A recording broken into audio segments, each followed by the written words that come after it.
31st night বলে একটা রাত আছে, সেটা কবে? আজকে, কয়েক ঘন্টা পরে, তাই না? 31st নাইটে আমাদের ছেলেমেয়েরা কি করে? নাচ গান ইত্যাদি করে, তাই না? কেন করে? কারণ একটা বিশ্বাস আছে, 31st নাইট 0 আর রাত 12টা যখন বাজে তখন নতুন বছর শুরু হলো। নতুন বছরের প্রথম মুহূর্তটা যদি আনন্দ ফুর্তিতে কাটাই তাহলে আমাদের সারা বছর ফুটে যাবে। এই যে বিশ্বাসটা, এটা ইসলামী বিশ্বাস, তাই না? তবে এটা বিজ্ঞানসম্মত বিশ্বাস নাকি? আমাদের বিশ্ববিদ্যালয়ে আমাদের ছেলেরা আছে, আমাদের ছাত্ররা যারা একটু ধর্মবিরোধী, বিজ্ঞান ভিত্তিক অসাম্প্রদায়িক শিক্ষা ব্যবস্থা চাই।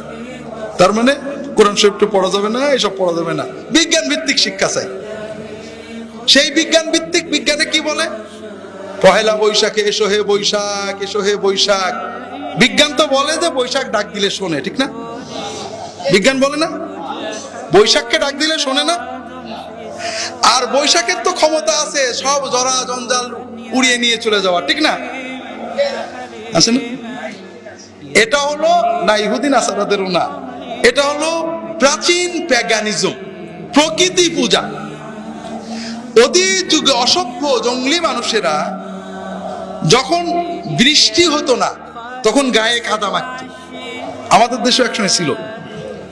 তার মানে আমার যখন গায়ে কালো মাথা দেখবে প্রকৃতি আমাকে বৃষ্টি দিয়ে দেবে, ঠিক আছে না? এই প্রাচীন প্রকৃতি পূজা প্যাগানিজম আমরা ইসলামের সমালোচনা করি। ইসলাম নাকি অবৈজ্ঞানিক, কেউ বলে না যে ইসলামের ভিতরে অবৈজ্ঞানিক কি আছে, কিন্তু বর্বর প্যাগানিজমকে রিভাইভ করছে। যে 31st নাইটে রাত দুপুরে 0 আওয়ারে একটু হাসি ফুর্তি করলে সারা বছরটাই ভালো যাবে। তো খুব ভালো কথা। 31st নাইটে গরম পড়ে না শীত পড়ে? এই প্রচন্ড শীতে বস্তির অনেক গরিব মানুষ, বিশেষ করে শিশুরা কষ্ট পাচ্ছে না? কোন মিডিয়ায় কোন যুব নেতা, কোন সামাজিক নেতা কি বলছেন যে আমাদের নতুন বছর 2015 শুরু করব ঢাকা ইউনিভার্সিটির, প্রাইভেট ইউনিভার্সিটির, ঢাকার সকল যুবক যুবতীরা তাদের হুইস্কির টাকা জমিয়ে, বিয়ারের টাকা জমিয়ে, পেপসির টাকা জমিয়ে, ফ্লেক্সির টাকা জমিয়ে অন্তত 2জনে মিলে 3জনে মিলে হলো একটা গরিব শিশুকে একটা শীতের কাপড় কিনে দিয়ে, একটা দরিদ্র পরিবারকে একটা কম্বল কিনে দিয়ে 0 আওয়ারে গরিবের পাশে দাঁড়িয়ে আমরা নতুন বছরটা শুরু করব। এটা কি কেউ বলছে? কারণ এই কথা বললে আমাদের যুবক যুবতী, আমাদের নতুন প্রজন্মের ক্ষতি হবে, ঠিক না ভাই? নষ্ট হয়ে যাবে। আমাদের শিল্প সাহিত্য কৃষ্টি কালচার ধ্বংস হয়ে যাবে। আমাদের স্বাধীনতা সার্বভৌমত্ব বিপন্ন হয়ে যাবে। আমাদের দেশ থেকে দুর্নীতি উৎখাত করা কষ্ট হয়ে যাবে। তাহলে কেন বলছি না? বলছি না তার কারণ হলো এই 31st নাইটের উদ্ভব করা হয়েছে একটা বিশেষ উদ্দেশ্যে, সেটা হলো বাণিজ্যিক সাম্রাজ্যবাদ।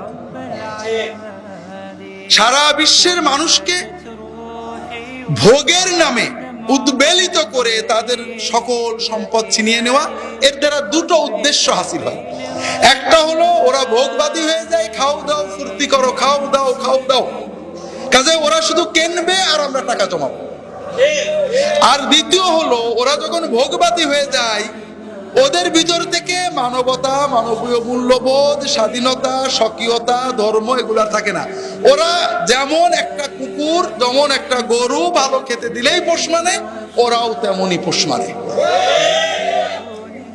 ওরা পোষ মানা পশুতে পরিণত হয়ে যায়। তো ভাইরা, আমরা আশেপাশে বাজির আওয়াজ শুনতে পাচ্ছি, আর কিছুক্ষণ পরেই শুরু হবে। কি হবে?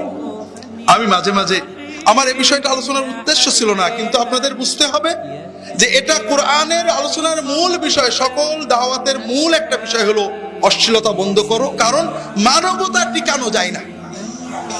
অশ্লীলতা ছড়িয়ে পড়লে মানব সভ্যতা থাকে না। কিভাবে?